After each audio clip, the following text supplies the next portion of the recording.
Assalamu alaikum. Dear students, welcome to another online class. I have already taken 2 classes. I hope I am known to you. I am Russell Khan, lecturer English, Malikanda Mahmoodi Alim Madrasa. I hope you are all well by the grace of Almighty Allah. I am also well by the grace of Almighty Allah. Today, before you, I will discuss another 2 grammatical items, which is very important for you. Look at the whiteboard. Here I have written, it is time, it is high time. It's a very important grammatical items which you will be able to use in right forms of verbs and also completing sentence. Let's start with 2 grammatical items. Here it is time, it is high time. এর বাংলা হচ্ছে এখনই উপযুক্ত সময়। তোমরা জানো যে কোনো বিষয়ের, যে কোনো কাজের, যে কোনো জিনিসের একটি উপযুক্ত সময় আছে। এই বিষয়টি আমরা একটু গ্রামাটিক্যাল আইটেম অনুসারে দেখব। এখানে দুটো বিষয় দেখো আমি লিখেছি, সেটা হচ্ছে ইট ইজ টাইম। এখানে আমি দুটো রুলস লিখেছি, দেখো ইট ইজ টাইম আর it is high time plus 2 plus ভার্বের বেস ফর্ম অথবা ভার্ব 1 অথবা মূল ভার্ব। ইট ইজ টাইম আর it is high time plus subject plus ভার্বের পাস্ট ফর্ম প্লাস বাকি অংশ। এখান থেকে তোমাকে যে বিষয়টি বুঝতে হবে সেটি হচ্ছে it is time, it is high টাইমের পরে যদি সাবজেক্ট না বসে তাহলে 2 প্লাস ভার্ব বসাতে হবে। কি বসাতে হবে? 2 প্লাস ভার্ব। 2 এর পরে 2 হচ্ছে একটি ইনফিনিটিভ, এরপরে ভার্বের কোনো চেঞ্জ হয় না। তাহলে আমরা শিখলাম যে it is time, it is high টাইমের পরে যদি সাবজেক্ট না থাকে তাহলে 2 প্লাস ভার্ব বসাতে হবে। যদি it is time, it is high টাইমের পরে সাবজেক্ট থাকে তাহলে আমাদের অবশ্যই সাবজেক্টের পরে মূল ভার্বের পাস্ট ফর্ম বসাতে হবে। এই পার্থক্যটুকু যদি তোমাদের মনে থাকে তাহলে বিষয়টি তোমরা খুব ভালোভাবে বুঝতে পারবে অতি সহজে। একটু আবার খেয়াল করে দেখো, আমি আবার রিপিট করছি। যদি it is time, it is high টাইমের পরে সাবজেক্ট না থাকে তাহলে 2 প্লাস ভার্ব বসাতে হবে। যদি সাবজেক্ট থাকে তাহলে সাবজেক্টের পরে মূল ভার্বের পাস্ট ফর্ম বসাতে হবে। চলো আমরা একটি উদাহরণের মাধ্যমে দেখে আসি।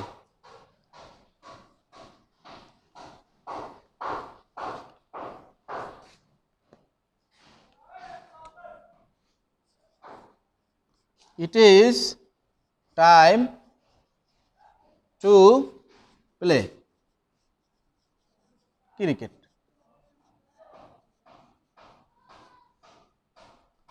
It is time we discussed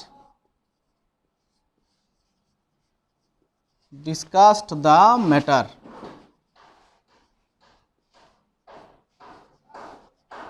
Look at the whiteboard.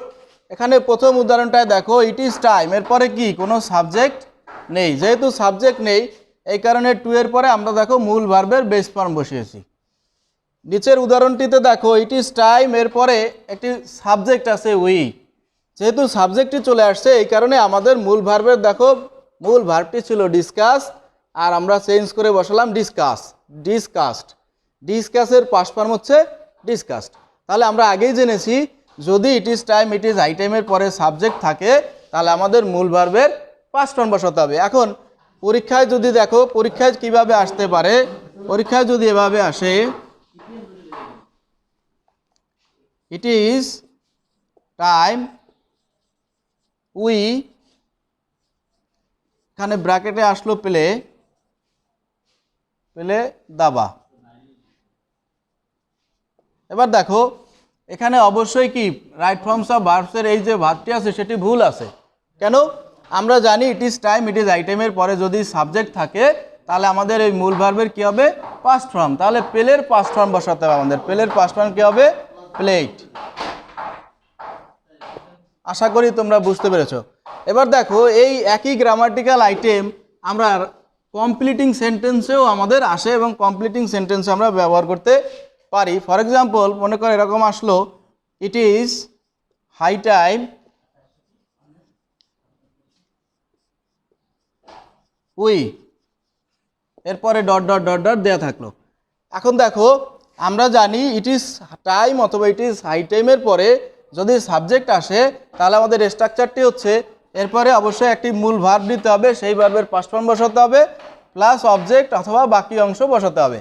তাহলে যদি কমপ্লিটিং সেন্টেন্সে এই পর্যন্ত দেয়া থাকে, বাকি অংশটুকু ইনকমপ্লিট থাকে, তাহলে আমরা এই সাবজেক্টের পরে একটি উপযুক্ত ভার্ব বসাবো, সেই ভার্বের পাস্ট ফর্ম বসিয়ে বাকি অংশ বসালেই ওই সেন্টেন্সটি কমপ্লিট হয়ে যাবে। তাহলে দেখো আমরা এটাকে অনেকভাবে কমপ্লিট করতে পারি। যেমন it is high time, it is high time we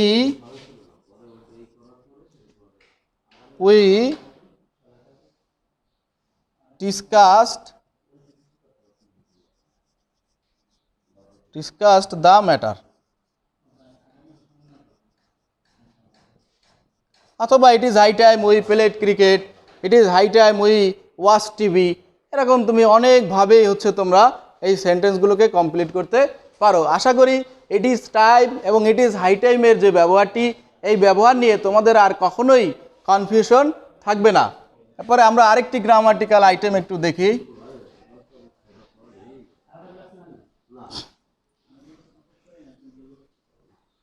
আজকে আমরা লেস্টের ব্যবহার শিখব। Least, LEST, least. লেস্ট মানে হচ্ছে দেখো পাশে অথবা ভয়, ভীতি ইত্যাদি প্রকাশ করে।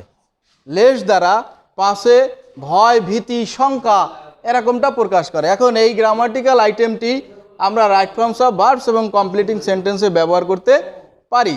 চলো দেখি রাইট ফর্মস অফ ভার্বসে যদি আমরা এই গ্রামাটিক্যাল আইটেমটি ব্যবহার করি তাহলে কি হবে। তোমাদের এখানে মনে রাখতে হবে লেস্ট যুক্ত সেন্টেন্সে সাবজেক্টের পরে অবশ্যই একটি শুড বসাতে হবে। কি বসাতে হবে? শুড।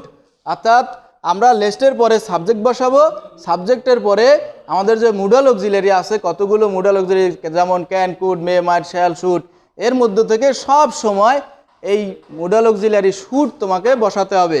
তাহলে স্ট্রাকচারটা কি দাঁড়াবে দেখো, লেস্টের পরে least plus subject plus should, শুডের পরে সবসময় ভার্বের বেস ফর্ম হবে। তাহলে বিষয়টি একটু যদি তোমরা মনোযোগী হও তাহলে বুঝতে পারবে যে লেস্ট যুক্ত সেন্টেন্সে অবশ্যই একটি শুড থাকবে। অবশ্যই কি থাকবে? একটি শুড। এখন রাইট ফর্মস অফ ভার্বসে যদি দেখা যায় ব্র্যাকেটের মধ্যে শুড না থেকে শুধু উইল লেখা থাকে তাহলে সেটি ভুল আছে, যদি ক্যান লেখা থাকে তাহলে সেটি ভুল। তাহলে তোমাকে সেখানে অবশ্যই কি বসাতে হবে? শুড বসাতে হবে। তাহলে আমরা ফুল এটা একটু একটা এক্সাম্পলের মাধ্যমে বিষয়টি আমরা একটু দেখার চেষ্টা করি। যেমন go fast, lest you should miss the class. এবার দেখো বিষয়টি বোঝার চেষ্টা করো। এখানে আমরা কি লিখেছি? এই হলো আমাদের লিস্ট, এরপরে ইউ হলো সাবজেক্ট, সাবজেক্টের পরে আমরা কি বসিয়েছি? শুড। এটুকুই তোমাদের বুঝতে হবে যে লিস্ট যুক্ত সেন্টেন্সে সাবজেক্টের পরে অবশ্যই শুড বসবে। এখন এখানে শুড না বসিয়ে আমরা যদি ক্যান বসাই তাহলে সেটিও ভুল, যদি আমরা কুড বসাই তাহলে সেটিও ভুল। তাহলে সব সময় মনে রাখতে হবে লিস্ট যুক্ত সেন্টেন্সে অবশ্যই কি শুড বসাতে হবে, সাবজেক্টের পরে শুড বসাতে হবে। এখন দেখো এই বিষয়টি যদি ইনকমপ্লিট সেন্টেন্স অর্থাৎ তোমার কমপ্লিটিং সেন্টেন্সে আসে তাহলে কীরকম বিষয়টি কীরকম হবে, যে এখানে আছে যেমন মনে করো গো ফাস্ট লেস্ট, এরপরে আর কোনো অংশ দেয়া নেই। এখন আর কোনো অংশ যদি দেয়া না থাকে তাহলে এই সেন্টেন্সটি ইনকমপ্লিট, আমাদের কমপ্লিট করতে হবে। এখন আমরা জানি যে লেস্টের পরে একটা সাবজেক্ট বসাতে হবে, সাবজেক্টের পরে অবশ্যই শুড বসাতে হবে, শুটের পরে তোমার হচ্ছে একটি উপযুক্ত ভার্ব বসাতে হবে। পিছনে যে তোমার সেন্টেন্সটা যেভাবে আছে সেটা খেয়াল করে একটি উপযুক্ত ভার্ব বসাতে হবে। তাহলে আমরা একটু কমপ্লিট করার চেষ্টা করি। যেমন দেখো, গো ফার্স্ট, লে সাবজেক্ট যদি নেই ইউ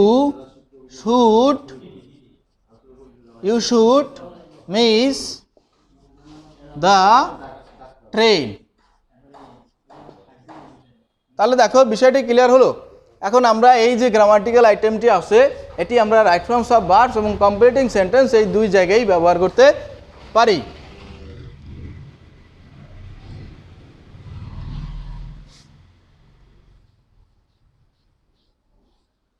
ডিয়ার স্টুডেন্টস, আশা করি তোমরা আমার এই যে রাইট ফর্মস অফ ভার্বসের দুটি গ্রামাটিক্যাল আইটেমস, যে দুটি গ্রামাটিক্যাল আইটেমস তোমাদের শিখালাম, এই দুটি grammatical items right forms of verbs এবং কমপ্লিটিং সেন্টেন্সের জন্য খুবই গুরুত্বপূর্ণ, পরীক্ষায় বারবার আসে। আশা করি তোমরা উপকৃত হয়েছো এবং তোমরা ক্লাসটি বারবার দেখবে এবং ভালো করে বোঝার চেষ্টা করবে। No more today, be conscious, stay home, stay safe, stay with our online class.